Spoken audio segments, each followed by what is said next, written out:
Okay, folks, let's get back on track. Remember, we were talking about the story of Claudette Colvin and how that story missed our history books. What our history books are filled with is the story of Rosa Parks and how Rosa Parks refused to give up her seat on a segregated Montgomery, Alabama bus. Well, the fact is, Claudette Colvin did the same thing 9 months before, but her story is hidden in plain sight, but it nevertheless is hidden. And we want to know why and how this could have happened. How did we get bamboozled into a whole different story? Why did we so willingly accept that story? Let's talk about it. This is an educational podcast that provides information on past and present historical events. These are events that shape the perspective of Black Americans and their experience as citizens of this United States of America. So what are some of the things that we can do? You know what? I'm going to tell you the truth. I personally think number one is we need our own academies. And it's mandatory that these children learn some discipline and you send them to the academy for at least the first 4 years of their life. And that's going into everybody. And you know what? There's all kind of money available where we could build these free schools and have these schools built up where you can, in your own school, do things like a certain amount of discipline, have regiments.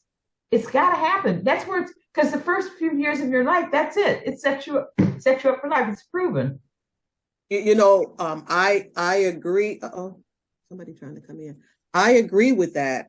But I think that even if you teach the kids and they come back home to the parents, I think it should be mandatory. You know how kids are in like Catholic schools and things like that, and they tell them the parents have to sell so much of whatever, the parents have to participate. Right. The parents have to get a class too, because again, the learning starts at home, and you can't, teach a kid at school and then send them home and the parent is undoing everything that was done in school. It's got to be a joint effort. But yeah, that's the thing.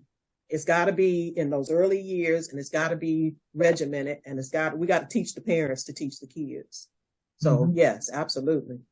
I don't know how there's no families anymore. That's another thing too. That's it, right? You don't have a center. There's no center anymore in any of these children's lives. I look at some of my nieces and my nephews. They just leave in a heartbeat for no reason. Like, I'm out of here, and they got these babies, and usually it's a mother who says, "These are my babies." No, two people made those children.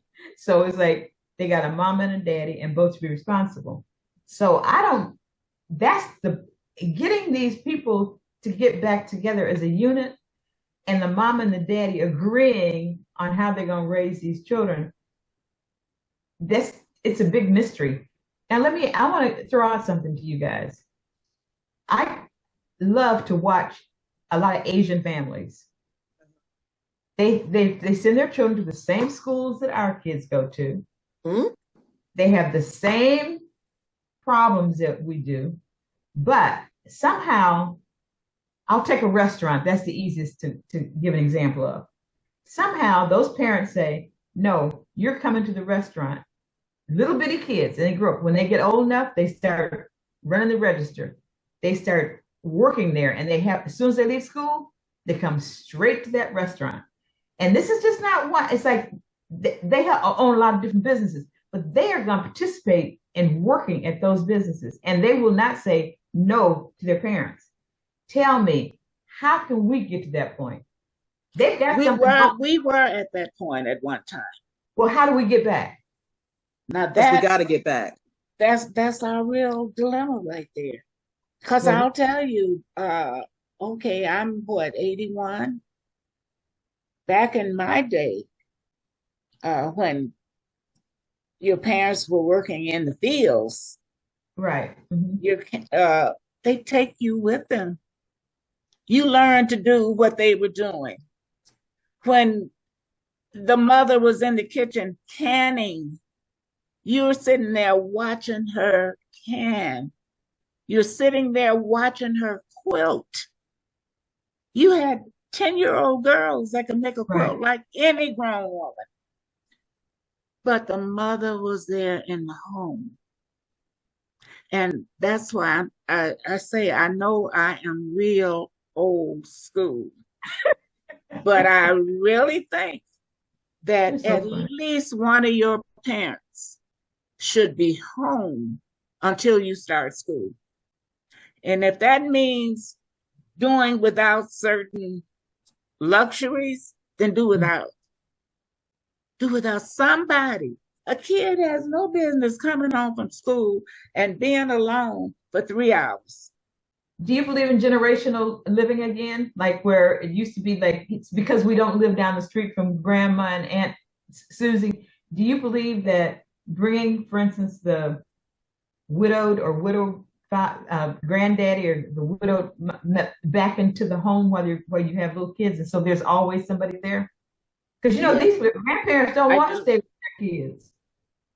Yeah, we have grandparents are different now. Some grandparents are Yeah. only 50 some years old.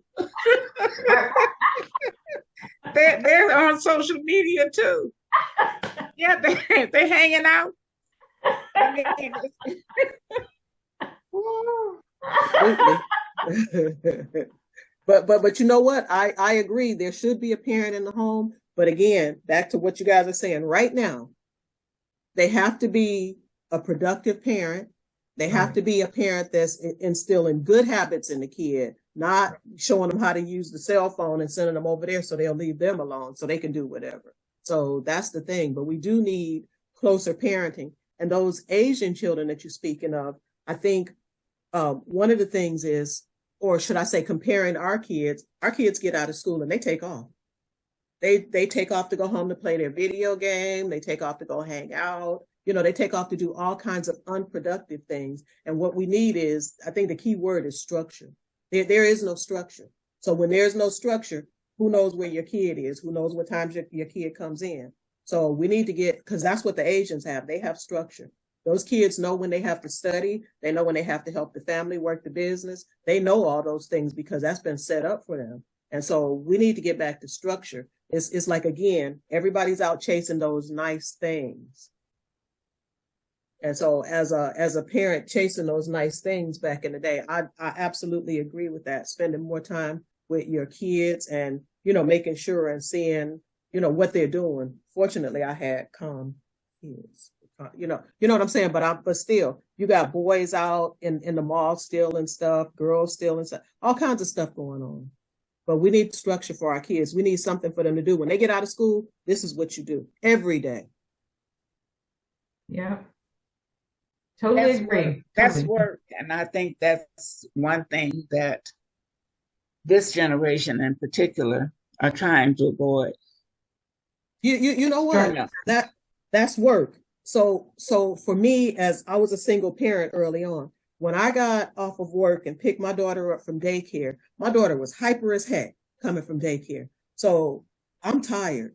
We had to go home. I had to ask her, okay, so you go in your room and I'm gonna go in my room. 30 minutes in the room, and then I could deal because I had to let her calm down and I had to let me rest so we could meet in the middle. But most parents don't do that. But that was really, really hard for me. So that's one of the things that like you said, it's work. It's work, but you gotta figure out how to work. And so for me, that worked a little bit better. Because like I said, ooh, that child was hyper. But fortunately it was only one. Mm-hmm. Okay, let's we need to move on. We got the next question is, what do you think about Black leaders ignoring Claudette? I think we've covered that, don't you? Mm-hmm. I think so. Yeah, and kind of sort of that's what I was saying. In asking one question, it covers a bunch. Like about her Mm-hmm. parents. Yeah. Okay. The next question is, do you get the feeling that civil rights leaders were ashamed of Claudette? No, I don't get that impression at all. They weren't ashamed. It was just like it was a sign of the times where they had to decide strategically what was best for the movement. Like, was it better to have what kind of image did they want to, put forth? Because a lot of them, like Martin Luther King, got a credit for a whole bunch of stuff that he really didn't do, but it was better for his image. Same thing with Malcolm X. I mean, anybody that was a leader, it's like there was somebody else that might have really been the true hero or heroine, but because they had to make it bigger than the one individual. So I don't know. I don't think they were ashamed. I mean, from what you're saying, it was not a uncommon thing for kids to be young women, maybe to be pregnant in high school. Mhm. I think we Was needed that? some. I'm sorry. Go ahead. Oh, go on, go on. I think we needed some wins back then, and I think Rosa again ensured a win. So, Sister Cleo, you mentioned the hair and the skin color. I think that definitely played a part in it because, again, Mhm. Rosa Parks was one, she had the age, she was 42. Two, she had the look, but she was Black. Three, she was in the Black community, but also as a seamstress, she was in the white community. And so she was well known. She was a lot more known. So that made her the better choice for so many reasons. Because I mean, if you think about it, even back then, Dr. Martin Luther King, he didn't really look to me. I've never seen him, but he didn't really look like he was too bright of skin either. But for this cause, you wanted somebody that everybody could identify with. So if you think about it, even the Chinese people could identify with Rosa Parks. Everybody could identify with her. So yeah, I don't think they were ashamed of Claudette. Okay. I don't know. I don't know quite. I understand what both of you said, but I do remember those days. And I know for a fact skin color and hair texture and hair length. Don't let it be good hair and long. It mattered. It mattered with us Yeah. and it mattered with white people. Absolutely. It really did. And it still But I does. understand what Exactly. It you're hasn't saying. changed. I understand, but I don't want to lose sight of what I know for a fact. Be light skinned, have that water waved hair, and Lord, don't let it be long. I'm I telling you. like that water waved hair. And So, that's my first. She's doing a whole bunch of firsts today that I never heard of water wave hair. And It's good enough. You can put water on it and brush it and it'd be pretty. you Because if I put put water on royal my hair, crown. You put yeah. royal crown. Uh-huh. You guys probably don't know about royal crown. I know Royal But you Crown, put red can. Mm-hmm. water crown and water. And it'll make any hair look like so-called good hair. Mm-hmm. Hello, Brother well, you Colvin. know what? I want to ask you a question, you guys. I want to ask a question. Okay. So now we have a Michelle Obama, Mm-hmm. who is the opposite of all of that. That Barack Obama chose his wife and she became first lady. Mm-hmm. Not bright, not long, not so-called quote unquote, Good as hair. y'all say, good hair. Now, brilliant, brilliant woman. So tell me, do you think now let's look at this. Did she change the complexion mentality of our people? I say no. She changed it for those years that she was in the White House because it was real cool seeing somebody that looked like me. But we forget so easy. Michelle, who? You know what I'm So, yeah, saying? so there's another problem, right? Yep. That answer that there's another problem. That's she's like the first lady of this United States. In the United States, you can't get any higher Mm-hmm. except for being, filthy rich. But Mm-hmm. if it didn't change, Cleo, are you there? Yeah, If it didn't change the complexion of our thinking, hello, what will? but it's a good point. It's in our DNA though. So two terms wasn't going to change it. It's in our DNA. I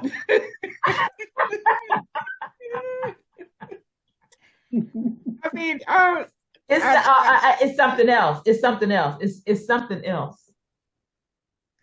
It's years of being programmed to think that the lighter the skin, the prettier.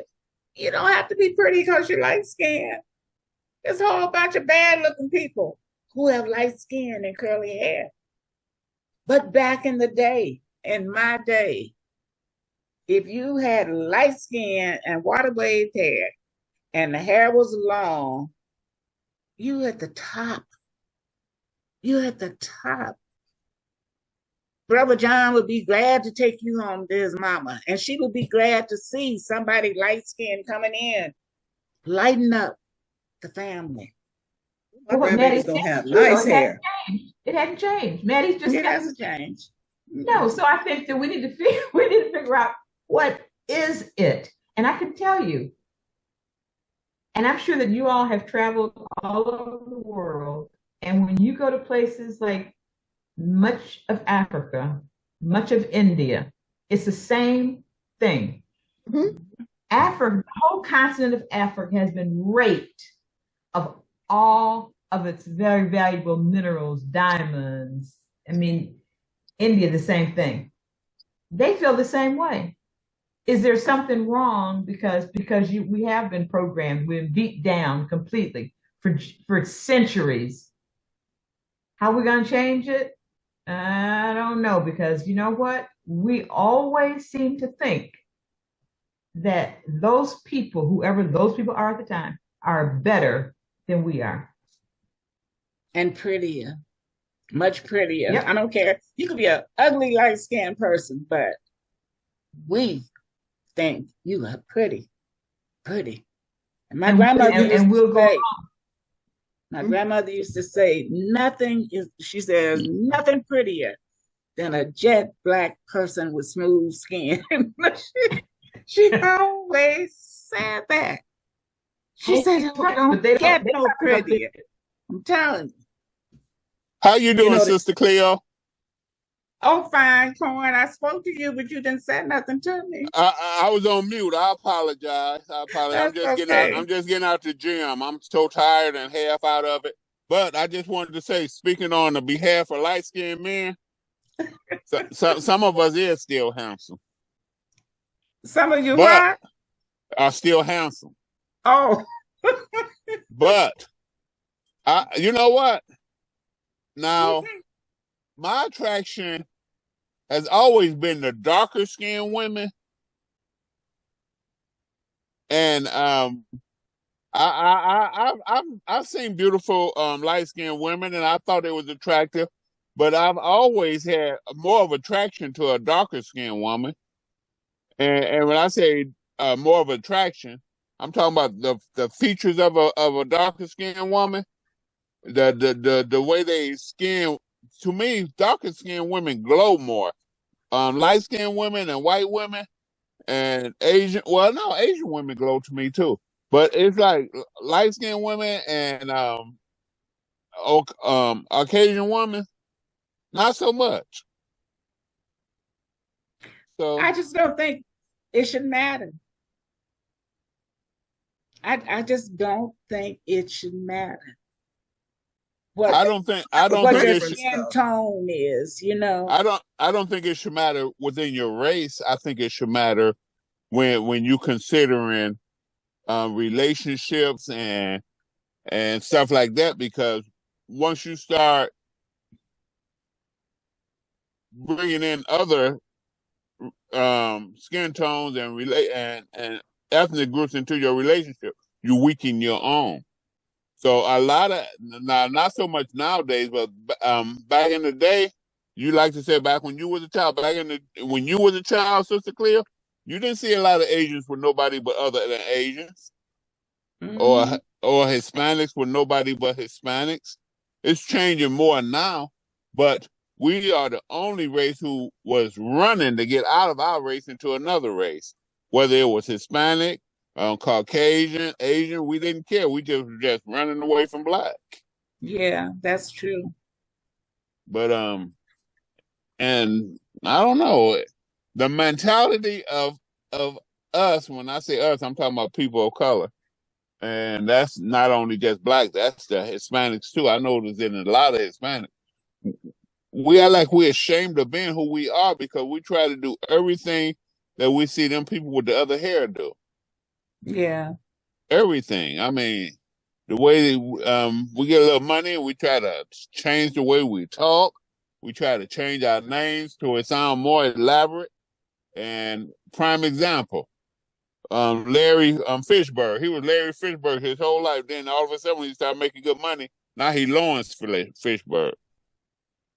And that's what I'm saying. It's just an example of how when we do a little something, we try to get away from what got us to where we are. Yeah. But that's years of conditioning, you know. That's centuries, really, of conditioning. That's why I say it's in our DNA, because it's conditioning, and DNA is a program. Right. It's in our DNA. That's why it's so hard to get out. We can, but it's going to take, we have to acknowledge it and then start working on it. Most people, it's like, everybody's equal. Like my granddaughter, she thinks there's no such thing as racism. All people are equal. Everybody's treated fairly. Oh my goodness. She really does? One of my grandsons too. Well, if you start talking about racial things, he will ask you, well, why are you talking about this? You still talking about that? Right. Because it's that happened a long time ago, not now. Until they really get bitten, and then they'll figure out that that's what you've been talking about, and it'll be too late. That's the problem. You know what? So there we go again, parenting. And all of us are responsible for parenting. Every time that we see, as we watch children growing up, no matter where you see them, tell them how beautiful they are. You know what? It really does work. You've got to tell all these little children, these little bitty kids, if you see them at the grocery store, if you see them at the park, praise them. Tell them how beautiful they are, how handsome you are. This little boy was in the grocery store and he had a little t-shirt that said, be happy, be happy, be happy. And he had the saddest face. And I said to him, I said, oh, that's a good t-shirt, but I don't see no happy on your face. And he just looked real sad. And I said, you see what your shirt says? Be happy, be happy. And then he started laughing. He said, and I said, that's what I'm talking about. We have to, no matter who it is, no matter how stupid the parents act, like if they don't want us talking to their children, kids really do pay attention to good meaning adults. They also pay attention to not good meaning adults too. So that's and they can recognize. Yes, we really have to start. We got to start reprogramming them, and that's possible. So that Rosa Parks won't be the only person who gets uplifted. That Claudette Colvin will be lifted up. You know, all the Claudette Colvins in our future will be lifted up because they won't feel like. Because you know what? She really could have come out on her own if she'd had enough self-esteem. She really did, and she was having a hard time too, taking care of her children. Right. And she was in, you know, she went to New York, and I think 2 years later after this, and New York is a hard city, even if you got somebody helping you, which she didn't have any help. Right. You know, and she wasn't. You know how some kids are they just will sit back and let somebody else take the credit for something they did because they're shy. They don't know if you'll believe them or not. I think that's the way she was. You know, I think if either one of us, if that had been us, I think we would have spoken up and said, hey, don't you remember when? But she didn't do that. I don't play on another thing. I really don't think that we know the power that we have with other people, with just anybody you don't even know. I think that we all have a responsibility. Every single one of us, and we can't give up and say, "Well, I'm done. I'm done. You know, I can't even." Nope. till we take our last breath. We've still got to encourage. And you know what? You can encourage and go home and close your door and say, phew, thank you. I'm home. I'm Yes. Really. Yes. But you cannot give up. And that's what it's going to take. It's going to take all of us. And we can't wait to a certain point. You know, like we can't wait. Well, I ain't going to have nothing to do with that until I get to family reunion. Well, family reunion is once a year. You think you're going to do anything? Every single day for somebody, you're going to see some children, some Black children. We have to do it. You don't know how you're impacting their life, ever. So starting today. I agree that that's something that needs to be done, but you fight not only against the system, you fighting against our own people with crazy stuff constantly. Housewives of New York, Housewives of Atlanta, Housewives of this or Orange. It's all these crazy shows that these young people is watching, and these had a false sense of reality of what they think life is about. And they call it reality shows, but 90% of that stuff ain't real. Mm-hmm. They put them in these phony houses. They dress them up in these old crazy clothes, and they have them doing all these old crazy things. Now, I mind you, we have crazy people in our family. Now, well, I ain't gonna put that back, but some of the stuff they be doing on these reality shows, you don't be seeing that stuff in real life. Who pays the bills? Who pays the bills for your television? Who pays the bills at home? Mm-hmm. We do.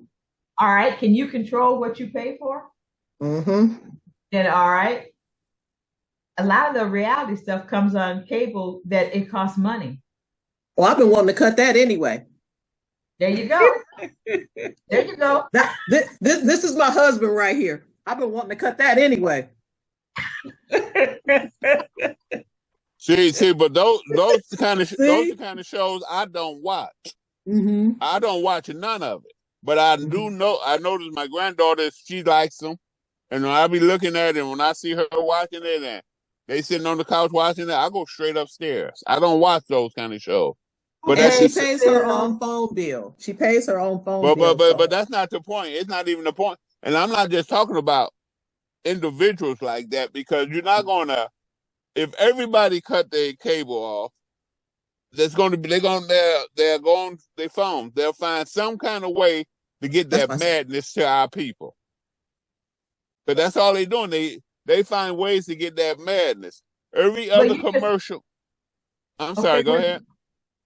But you make it okay, just like you do when you're protecting your home. As an example, your house, you put alarms, locks. You do as much so when the burglar breaks in, what happens? When the burglar breaks in, you make it hard for that burglar to find where your money is, where your jewelry is, right? The same thing with kids. So they got the phone, make it hard. Out at home, when they come home, they know they ain't got no cable that has all those reality TV shows on. Because it's fake. You're right. It's all fake. All those clothes. They think that they can afford all that. They think they can afford to spend $450 on their hair. They can't do it. The crazy thing is, I don't think it's so much that children watch most of that craziness. I think it's the young adults watching most of it. But whoever pays the bill controls hair and nails. We spend more money on hair and nails. Mm-hmm. If we just stop getting our nails and our hair done, as an example, boy, would we be a rich society. We'd have enough money. Mm-hmm. Do you know how much they say? I'm sure that's another show for you all, but the money that's spent, and yet they'll say, I can't afford gas to put in my car. Well, right. Mm-hmm. Mm-hmm. Ooh, it's a lot of work to do. It's a lot of work to do, and it's almost like we need to be enlightened. What we're really doing. Really, we need to be enlightened. And I try with my nieces and nephews sometimes, like they'll say, well, you know what, I don't have enough money. And I say, oh, well, you know what? I never had a pair of designer jeans that cost. Are you kidding? That cost $300. Said, can you imagine asking your mom for that? And you know what? And they get it. Parents give it. That's why I said we got to start parenting the parents. Yep. That's the one. I think Parents the kids. it starts with, like, what we're doing is a good start. You guys are doing a fabulous job. I don't know how many people watch us or not, but we shouldn't really care. We need to keep on doing what we know is the right thing to do. Because maybe somebody, it's gonna hit a light bulb in somebody's head. Yeah. We have one last question, and maybe we've covered it already. It's what do you think about Claudette's parents? So I don't know if just seeing Claudette's life tells us, or I don't know. Which parents now? Her birth parents or the people? Her birth parents. Her birth parents. Okay. Yeah, and I understand her father left him. I have no idea who we're talking about. Are you telling me you didn't watch all those videos I sent you links to? I didn't watch one of them. If we're talking about Claudette, because I don't know who she is. Okay. He was watching reality TV. Exactly. That he doesn't watch. I wasn't watching no Housewives. I guarantee you that. Okay, let me give you real quick who Claudette Colvin was. She is the person that 9 months before Rosa Parks refused to give up a seat on her bus. Claudette refused. Oh, I did see that. Okay, I seen you send me that. Okay. I read that. Okay. Okay. Thank you. Okay, so I don't ignore everything you send me. Oh, just most of it. Okay. Okay, so I guess her parents, we really don't know much about her parents, except again that her father left and her mother was struggling. And I guess, was she living with an aunt and uncle in Alabama and then moved to New York? How does that go? Yeah. But that was typical of that. That's my generation. Right. Mm-hmm. And I was raised by my grandmother. Mm-hmm. So that was just typical, where your parents, if you were in the country like we were, no employment down there at all. You made your living by trying to farm. And the younger people, like my mother, she left and went to Michigan hoping to find work. Mm-hmm. And she was gone a long time, but that's what she had to do. There was no work where she came from. Nothing but field work for young Black kids. So I don't, sometimes I will, Claudette's parents, I understand. So you know what? I wouldn't do it. I didn't do it. I raised all of my kids pretty much alone. And that's fine. But that generation, what other options did they have? Let me make 2 comments. First, Sister Cleo, on that royal crown, I used to oil my grandmother's scalp with that. I used to oil my grandmother's scalp and scratch her scalp in her hair, but she would always tell me to part her hair and grease it with a royal crown. So I know exactly what you're talking about. And now my last statement I wanted to say is, the Most Honorable Elijah Muhammad teaches us that the first teacher in our lives is our mothers. Our mothers is the first teacher. So when we say, what are we going to do? We have to realize they took that from us. They took our teacher from us. They took the mother and they took all the responsibility of the parents and saying, this is what you can do to your child. This is what you can't do to your child. This is how you can treat your child. This is how you cannot treat your child. And now they want to put the mother in jail if she spank her child, put the father in jail if he disciplined their child. When I grew up, I got my behind whooped a bunch of times. Never one I didn't deserve. I got every one I got I deserved. But I had a sense of respect for adults, for my adults. I've never went around stealing or robbing or killing or none of that madness because we had discipline then. These children do not have discipline, and if you try to discipline them, you can get yourself jammed up nowadays. They took that from us. It's going to be so crazy and so hard to get us back to where we need to be under the condition that they got us living under. Mhm. Absolutely. That's true. I mean, you don't know what to do with you, but you know some things to do. Oh, yeah. You know, okay, you said, I don't want to spank my kid because if I spank him, he's gonna call, as Chris, what did Chris call it? Chris said, I know my children's constitution or something like that. Hey, you know what I told Michelle? I told her because they gave them a card in, I want to say it was in elementary school. They gave them a card with a number to call if your parents abused you. She was in the fifth grade. She was in the fifth grade. I remember that. Okay. She came home and she showed me this card, right? And she said, they told me if you whoop me or if you do something to me to just call this number. And I told her, keep that card. And if I do, you call that number. I said, they're going to come here. They're going to take you and they're going to take me. I'm coming back. You're not. So if you think you need to call them, then you call them. And that was the end of that. Never heard that again. Never heard that again. Because my thing is, you're not going to tell me how to raise my child, and you're going to have to let me go. Her, you're going to have to put in your system because you want to say how she should be raised. So I figured that was and it worked. I never had any problems. And I never stopped whooping that butt when she needed, which she didn't need it a lot because, she wasn't a really bad kid. But you can't let your children hold you hostage. That's another thing too. Parents let their kids hold them hostage. That's right.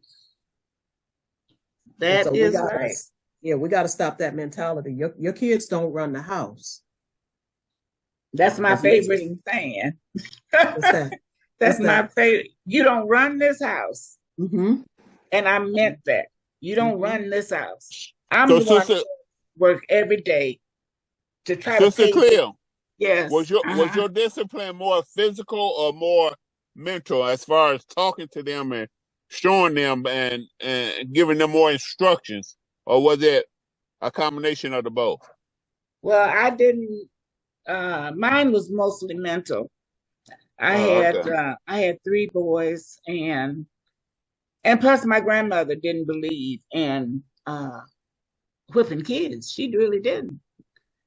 And so I grew up with that same mentality that I don't want to beat somebody, And I asked that question because I asked that question because I grew up and my grandmother, my mom's mom, she kind of helped my mom and dad raise us. And she used to do the switch thing, go out there and get me a switch. Yeah. But my grandmother had so much respect from us because we knew she didn't play. That she didn't have to whoop us that much. She could just give us a certain look or say a certain thing, and we just knew. Get it right, or you know what's coming down. That's the way my grandmother was. Just now my father, Now my father, he was a reactive person. His first thing was to beat your butt and then have you go to talk to mama about it. He wasn't a conversationalist. You did wrong, he's just gonna beat your butt. Or if he thought you did wrong, or if somebody told him you did wrong, he immediately went to the spanking your butt. My whole life, I can't remember one time my mother ever hit me. But my father, oh my goodness. But I had so much love. I had so much love and respect for my father as an adult because I know everything he did for the betterment of the family. Now it's so crazy. I have 8 siblings, 5 brothers and 3 sisters, and it's amazing. And I don't know if you guys have this in your family, but I'm sure you do. But it's amazing how the same mother and same father raised 9 children, and the attitude towards the mother and the father from them is so different from everyone. Some of them act like they hate their father. Some of them love their father to no end. It's just crazy. And they didn't show no difference in the children that I thought. So, and I'm saying that to say that it all boils down to individuals. You know, whatever's in you is in you. You can only put so much in your children. What's in them is in them. Mm-hmm. Anybody disagree with that? Or anybody else want to say something? I just want to say it's always the unknown. What Yes. you don't know and what I don't know. You never know. Yes, ma'am. Between two people ever. You can be living in the same household. You never, ever, ever would know. And that's why you wonder why they turned out so different. Right. No, you don't have a clue. I just want to say on Claudette, it would be really interesting to know more about Rosa Parks, because as much as I've studied her, I've never known much about her really early life. It'd be interesting to see because Claudette, I don't think had any self-esteem. She had very little, she had very little self-esteem, I think, Cleo. Mm-hmm. I really do. And I think that her whole life circumstances, now, had her sister Delphine lived, we don't know if she might have turned out and completely opposite. She might have been like, yeah, I'll tell people that I was the one who told that woman that she wasn't going to take my seat. Where Rosa Parks, she just really basically did everything that the civil rights people said. And her husband was rather sort of like in the background. He didn't ever say very much. Mm-hmm. But wouldn't it be interesting to study the two dynamics of those two women? Even though they came up and yeah. Mm-hmm. What makes the difference? You know what? We may have to look at that, because again, like you said, it could be the known and the unknown. My question regarding the whole issue is, one, with 4 to 5 women having refused to give up their seat on the bus before Rosa Parks, was Rosa Parks, how scripted was that? You know what I'm saying? Now we understand what happens. We figured it out. We know the dynamics. Now we know how to navigate this. And so now let's put this perfect person in this perfect situation, and then let's go from there. So I'm wondering about that. And that goes into, how did that benefit Rosa Parks, and how did that benefit the NAACP? Because when Rosa Parks, I looked up her what do you call that? Her net worth. And when she died, it was like $430,000. And the NAACP, we know, is still in existence today in some form. But what was the benefit to doing or creating that movement at that time? And so it looks like it did. Well, that'd be fascinating to really, really, really study that. Mm-hmm, mm-hmm. So again, the dynamics of the two women, what makes one person a spokesperson for a movement, and one makes the other person go into hiding when they did exactly the same thing. So, maybe it was the time span, because it was 9 years earlier. No, 9 months. Well, I'm sorry. 9 months. Mm-hmm. Because it was 9 months earlier, maybe it wasn't the time. So it only happened in time. Okay, but I'm saying certain things happen at a time. Mm-hmm. Maybe it was something that was going on at that time that made them, okay, now this is the time now. You know what I'm saying? You just threw in something extra. That was, we didn't even consider that. Did they not accept Claudette, not because she was 15, not because she was pregnant, but because there was some other activity or incident at play, and that wasn't the right time. So it was her color and her hair. It was her color and her hair. I'm telling you. Well, we already have a list of women that we wanted to eventually get around to. We also wanted to invite people in our audience, if you want to do, would you want to do a thing comparing Rosa to Claudette, Elvah? It's just we encourage you if you want to get involved. You want to do a project, let us know. No, And I think you guys are doing a fabulous job. I really appreciate your even inviting me to be on the call, on your Zoom call. No, I'm enjoying watching you navigate this because Folks, the story of Rosa Parks was given to Black people, America, and the world as the event that ended bus segregation in Montgomery, Alabama. Why was Claudette Colvin's story silenced and the story of Rosa Parks refusing to give up her seat made into a history-making event? Was there, or what was the need filled by introducing the Rosa Parks version of bus desegregation as opposed to the truth, the court decision? Who fact-checked that story before it was printed in books? Who fact-checked that? Should Black history be taught in school? Our guest Elvah recounted how her father was teaching her Black history in the home. How do we get back to that? I would love to hear what you think. So please leave me your thoughts in the comments section. And as always, thank you for participating.